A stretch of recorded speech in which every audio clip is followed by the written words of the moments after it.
Hello, everybody, and welcome to another episode of Book HQ.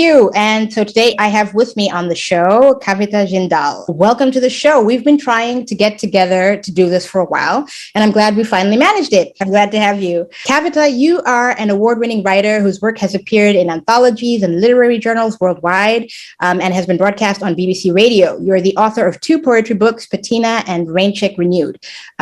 You're the co-founder of the Whole Kahani Writers Collective. And today we'll be talking about your book, Manual for a Decent Life, which was the 2018 winner of the Bright Horse Prize for the novel. So, Kavita, I want to turn over to you. Tell us a bit more about yourself. Okay, I'm a secretive person, but I'm going to try. I was born and raised in India, and I left to work abroad when I was about 21. And after that, I've done lots of different things. I worked for a newspaper. I worked for a bank. I worked in advertising for an airline. But I always wanted to write. So when the opportunity finally came to give up office jobs. Well, I used to write on the side, but when I could, one gave up to look after children, but then I could also start writing. I went into, you could say, full-time, part-time writing, and that I was, full-time carer for my kids and writing at the same time, full-time and editing, because a lot of my work had also been in marketing and editing. So I set up, before I co-founded the Whole Kahani, which is a fiction writers group, I also set up a stanza group, which is a poetry workshop group near my home so that I could continue meeting writers and other poets. And that group is still going strong with someone else holding the reins. I've been writing poetry and essays and literary criticism now for 15 years, and a Manual for a Decent Life is you don't have a hard copy, I'm not sure if you do, is my debut novel. It took a while because it's quite a fat book. I know you've had to reread it. So that's about me. What drove you to have that longing? What do you think that always wanting to write feeling was, or where did it come from? Well, I actually, I don't know what drove me to have the longing, but I was certainly encouraged. I have been writing, so, childish poems when I was 6, so children's poems. But I was always encouraged, so the teachers liked the poems, the family liked the poems, so I kept writing. Then I liked to tell stories. Everybody seemed to like the stories, but it wasn't for publication in the mainstream. But I enjoyed that so much that it was really what I wanted to do when I could manage to do it again. So the Whole Kahani, I recently read Sabaa Tahir's An Ember in the Ashes, and she talks about kahanis. And I'm wondering if this has the same meaning. The kahanis are like the carriers of stories in a tribe. The Whole Kahani is a group that I set up in London with the co-founder Reshma Ruya, and actually it means the complete story. And what we are is people of dual or triple heritage. So, we might have a South Asian or half South Asian background, but obviously we speak and write in other languages, and we also understand sometimes 2 or 3 cultures. So, for example, the co-founder, I grew up in India, but I lived in Hong Kong for 13 years, and then I'm settled in the UK. She was born to a father who moved around, and she spent her formative years in Italy. But you wouldn't think that to look at her, so it means a complete story. And the reason we picked it is because we sort of say we have this 360-degree view and perspective of the world. And we come together as a workshop group and also as a group that publishes anthologies. Our third one is due out in November. And the reason we have this group separate from our other writing careers and other writing groups is that in this group, you don't need to do too much explanation. Everybody understands the context of most of the stories. So if you set it anywhere in the globe. It doesn't mean they know everything about Africa, but they understand you've gone there.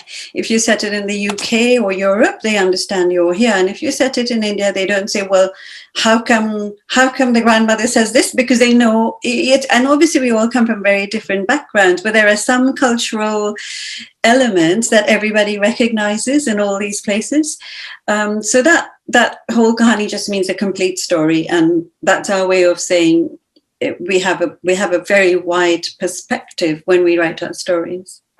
I mean, something you would understand, presumably, as well. What I mean when I say this, these heritages you can draw on. So, as a third culture person, yeah, I totally get that, and I think it's really remarkable that you guys have that collective. But more on that later. So let's get into Manual for a Decent Life. So you and I said this earlier on. I said when I first received the book, I thought it was like a self-help book or like a self-betterment book. And certainly the cover doesn't give anything about the content of the book away. And so, I mean, I'll say honestly, it's not that I didn't have a hard time putting the book down. It's that when I did put the book down, I had a hard time not thinking about the book and not thinking about Wahida and her various situations. So Wahida is the protagonist, and she's a modern woman from a traditional Indian family, and you explore so many different themes in this book, like identity, being a modern woman, freedom of choice, agency, grief, internal conflict, which we see through Wahida's life. And all of this is happening against the backdrop of politics and the political scene in India in 1996. So tell us a bit more about how you came to the idea of writing this book, and just how you put it all together. It took a long time. I came to the idea a long time ago. I actually was in student politics, and before I left India, I also campaigned for a female candidate who was trying to become a member of parliament.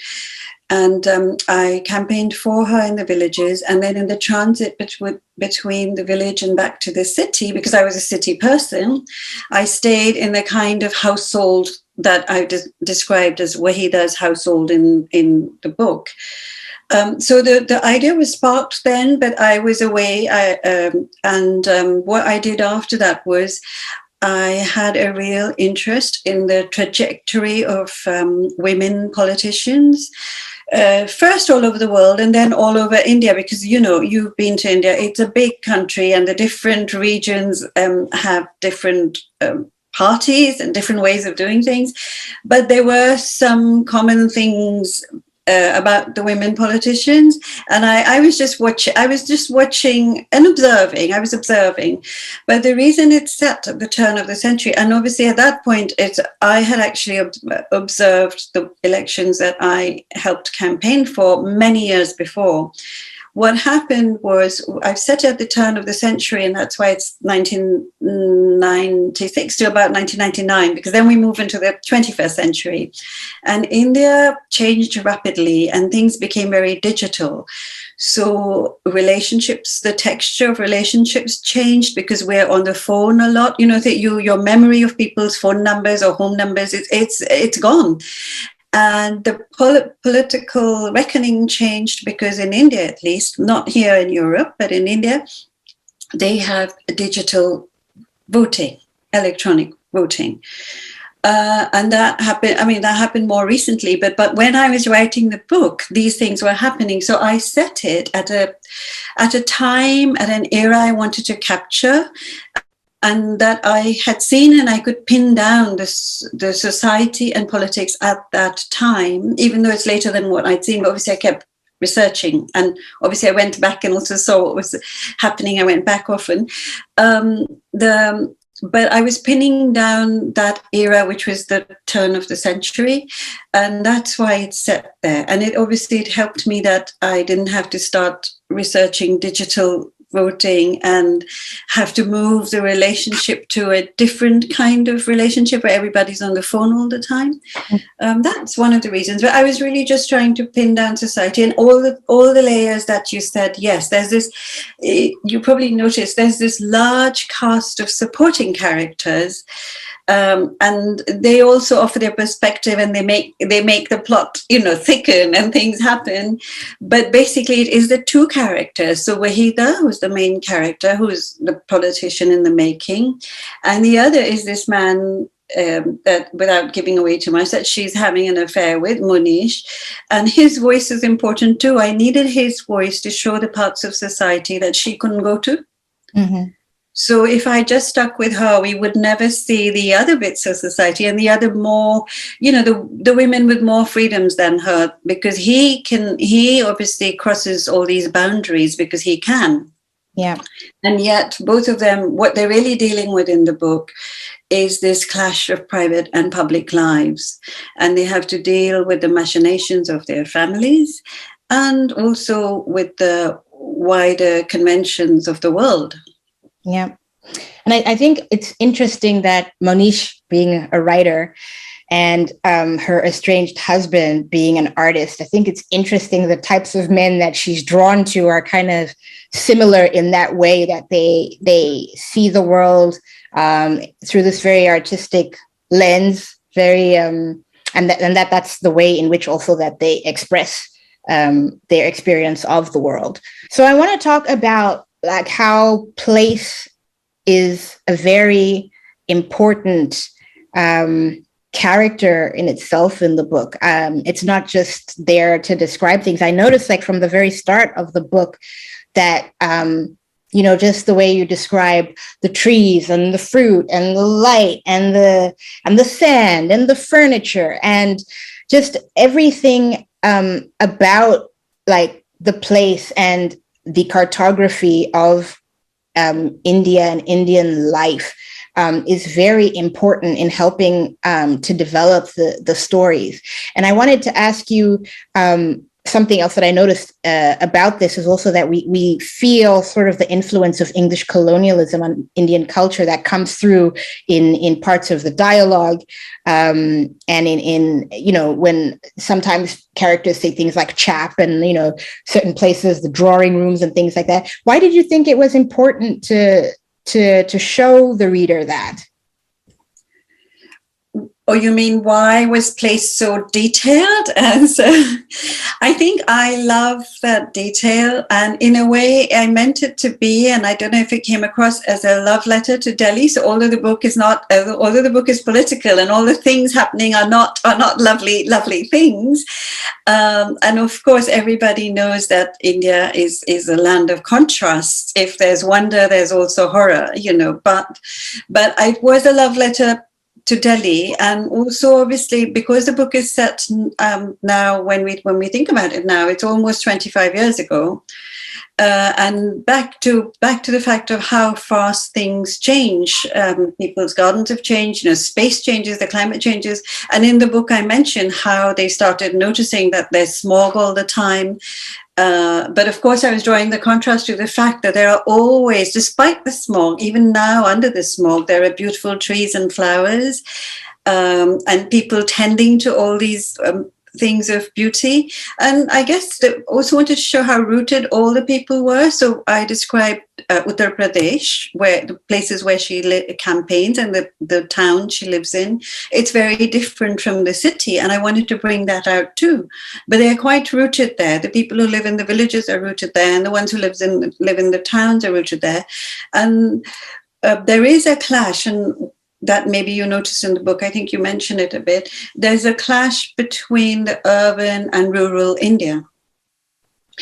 And somebody said to me, and I think they're right about it, that you noticed that I, for example, the way I speak or the person I am, I'm a post-colonial person. I cannot help that. That's what I am, But in the book, I don't mention the English really much, or I don't talk about the colonial or even the burdens of colonialism or the good and the bad. I don't get into those arguments at all because, frankly, the politicians in India are not bothered. They are bothered about their ambitions and aims and where they're getting to in the country. The country is actually young and new and demographically young and not bothered. But of course, that English, or British rather, I should say, influence is there. It's there in speech, it's there in the fact that everybody wants to speak English and better English. And the more elite you are, the better schools you can go to in English-speaking schools.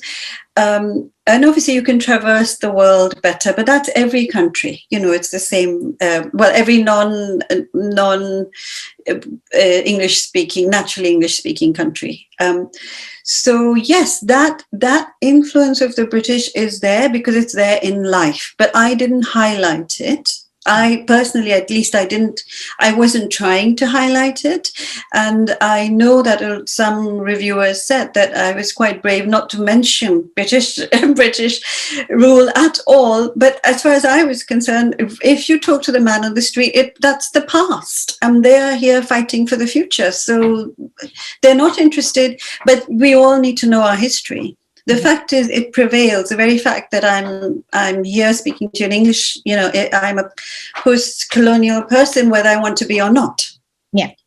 But I'm born post-independence, so it's quite different for me. Or those burdens are kind of, the fight has happened already. I want to talk a little bit now about Wahida and her relationship with her stepfather, which is quite, I interpret it as being quite toxic and like psychologically bordering on abusive. But yet at the same time, I feel like he knows, or he can sense or feel her ambition, and that this path that he's sort of forcing her on is something that would ultimately be better suited to her than what she thinks her life should be. Can you talk to us a bit about that? Yes, so you probably came to that conclusion later in the book, but at the start, he's kind of a hateful character.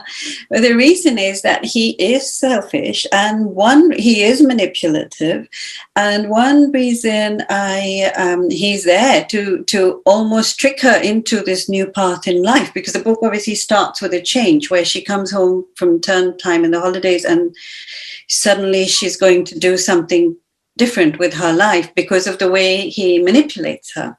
Mm-hmm. And he puts ambition in her way, and yes, she's probably internally ready for it. But one of the reasons I did that and started there was that there are very few women in Indian politics. There are some, but they are a small percentage who go into it independently of themselves and by themselves.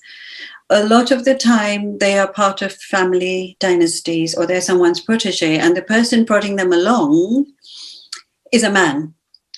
And as in Wahida's case, it's when there wasn't a male representative of the family or a male heir available that he latches on to his stepdaughter and decides, well, she will be the one to go forward holding this mantle of, the family.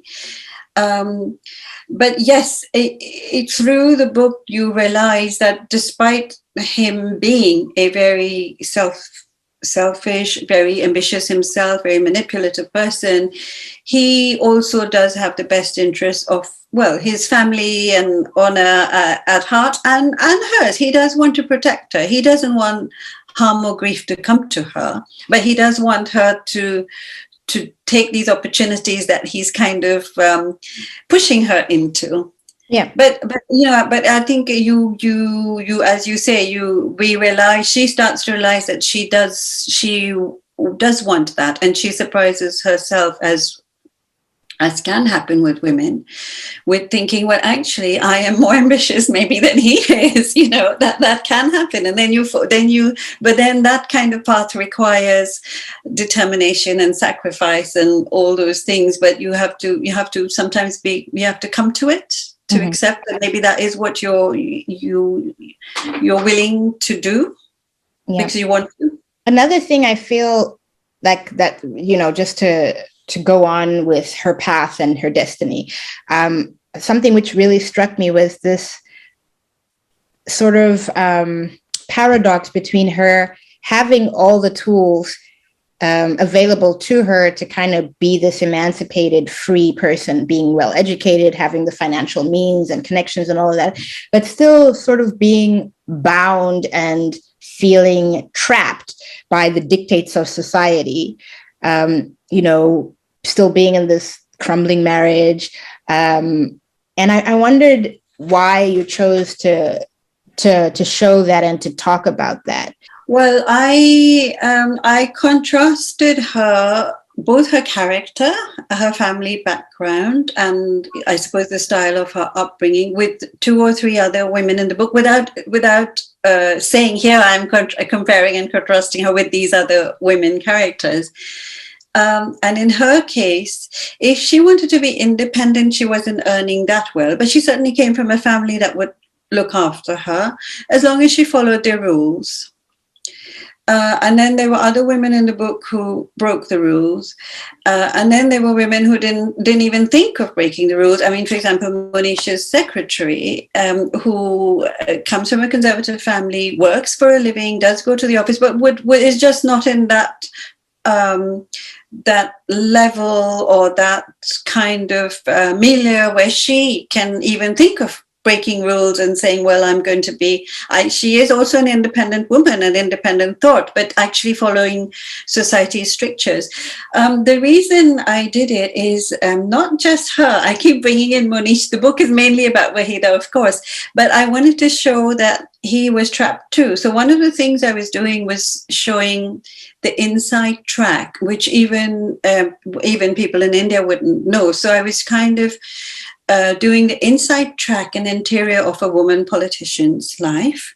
And so she may be from the outside, winning these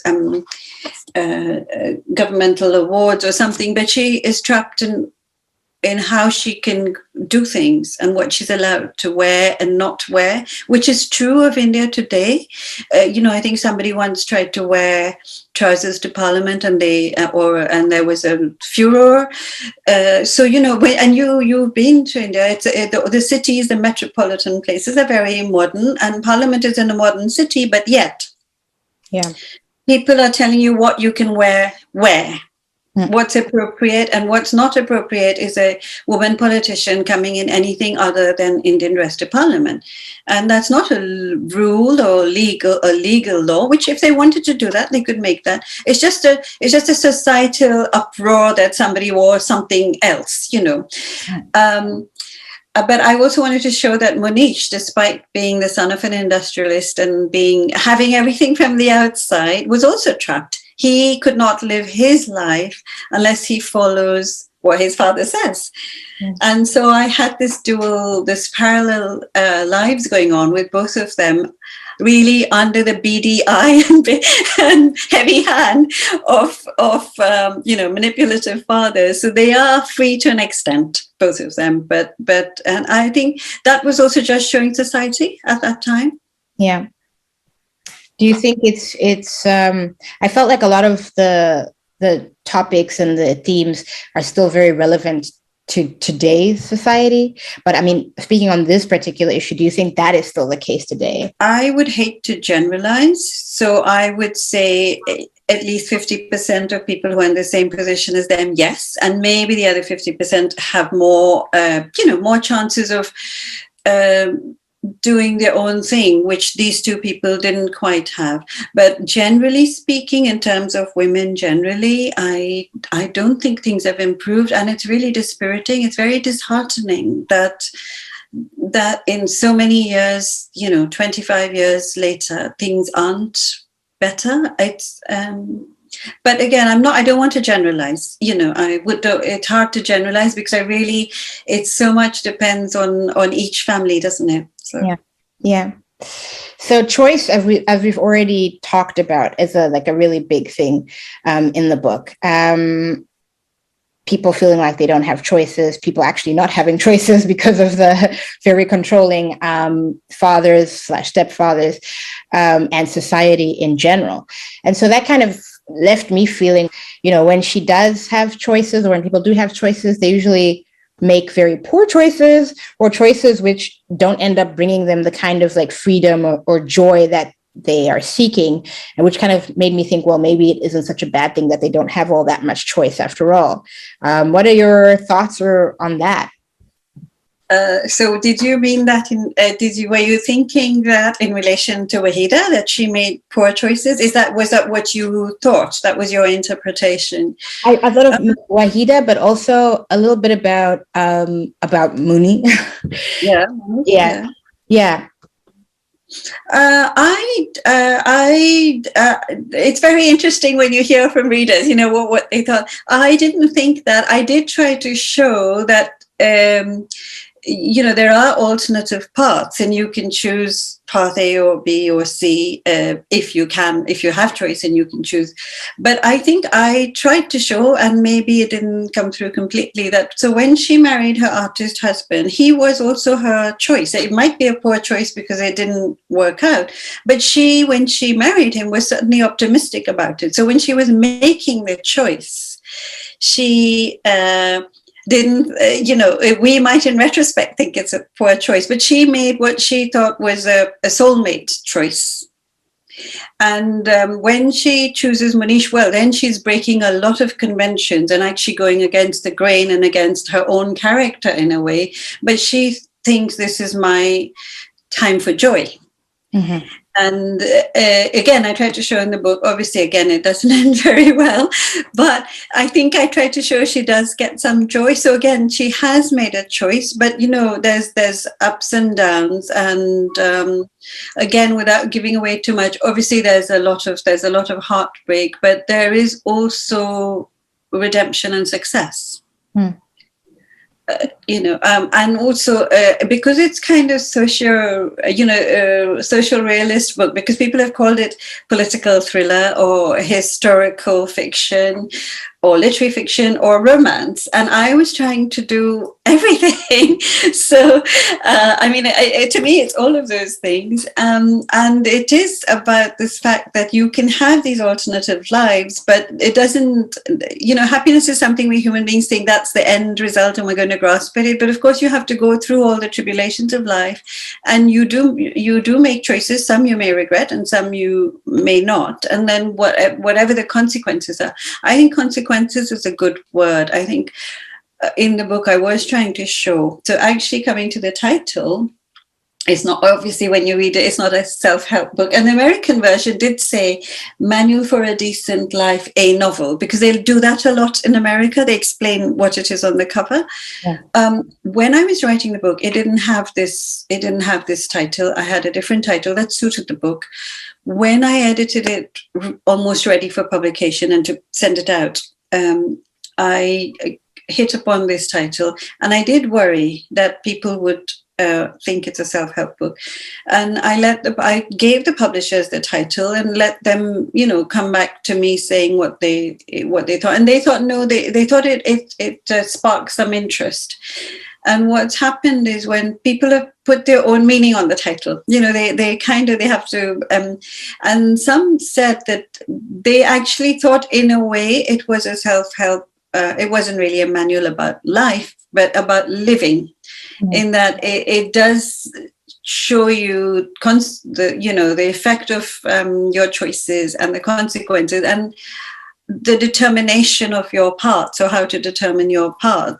It may not be successful, but it kind of gives a guideline to all the characters in the book, those who are being manipulated, what they might do. They could do this or they could do that. So those guidelines are there.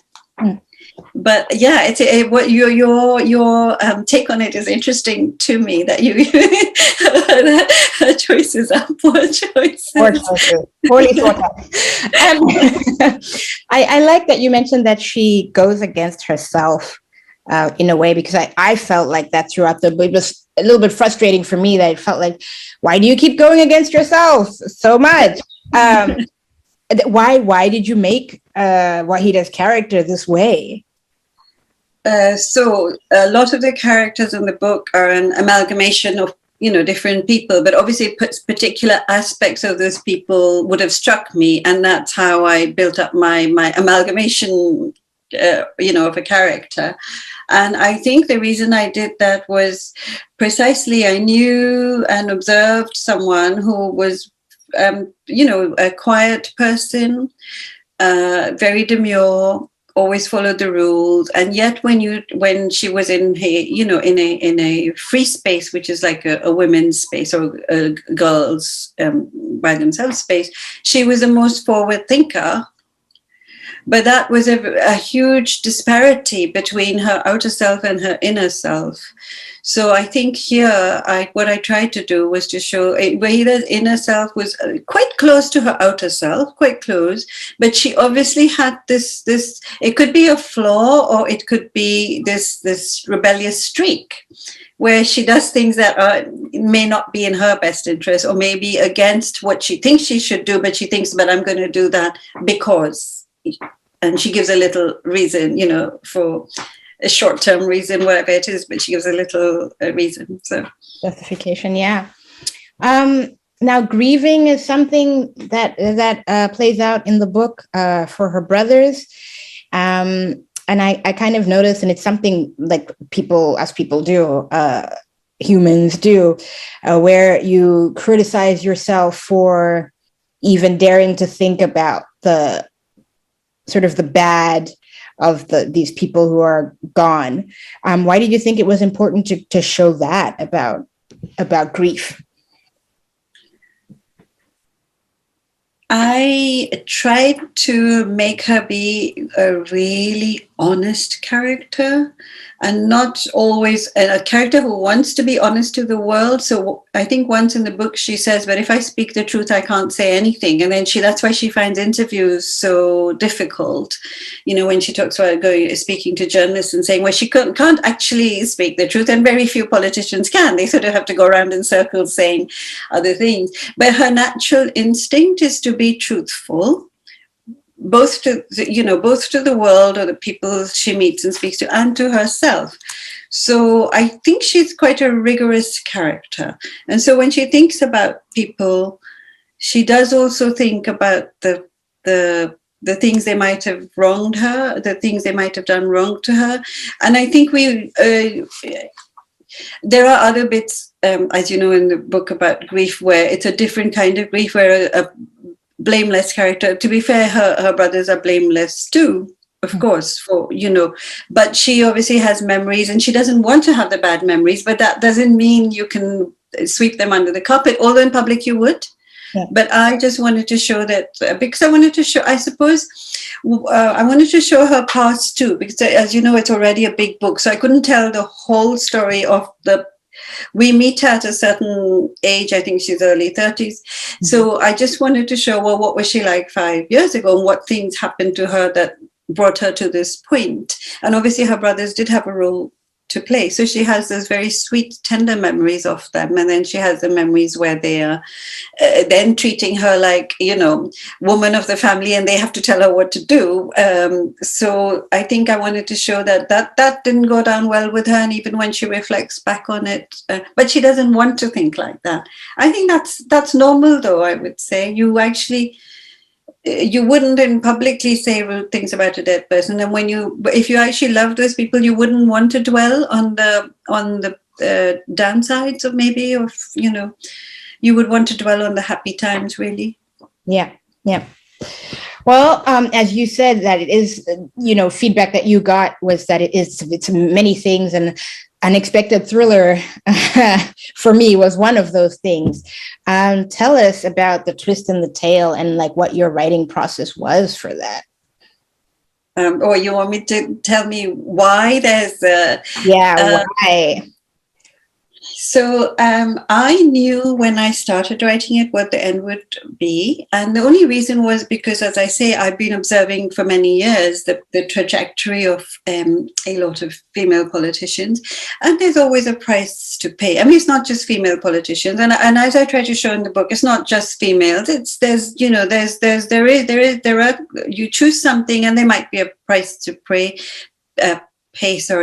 But you don't know at the start what that is, and you may later think, well, that wasn't worth it, or you may think, oh, okay, that was worth it. But we never know day to day what it's going to be when you pick or choose to do something.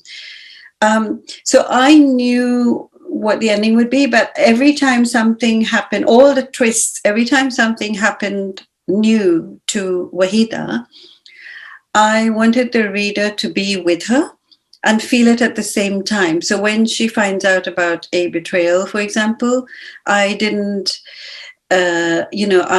want to tell you from the other character's point of view. I wanted you to feel it with her when she finds out what's been happening.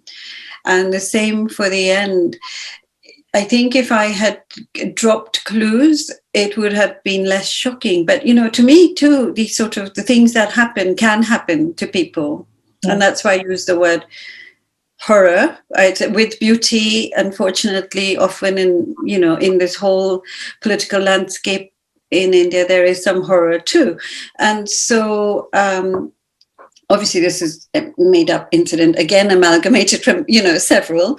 But I wanted the reader to be as surprised, as unknowing as she was, that there could be this sort of consequence. Because why? Sometimes you think, why? And, I've been asked that, why? And I said, well, if you look at, I don't want to go into a long list of other incidents, but if you look at that, you think the same thing. Why? But these whys are sometimes not answered. Mm-hmm. And the book, unfortunately, is a big bit of a cliffhanger because the whys are not answered. But that's maybe why you end up thinking about it. But it's part of the whole scenery of the book, also that the whys are sort of unanswered. Mm-hmm. Well, it certainly was a pleasure to read. I really enjoyed it. It is quite fast-paced, and I really enjoyed sort of the complexity of it.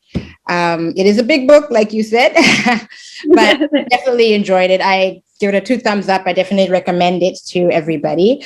Kavita, thank you so much for coming on the show today. Can you just tell us where we can find your book, where we can pick up copies of your book, and where we can find you and other works of yours in the world?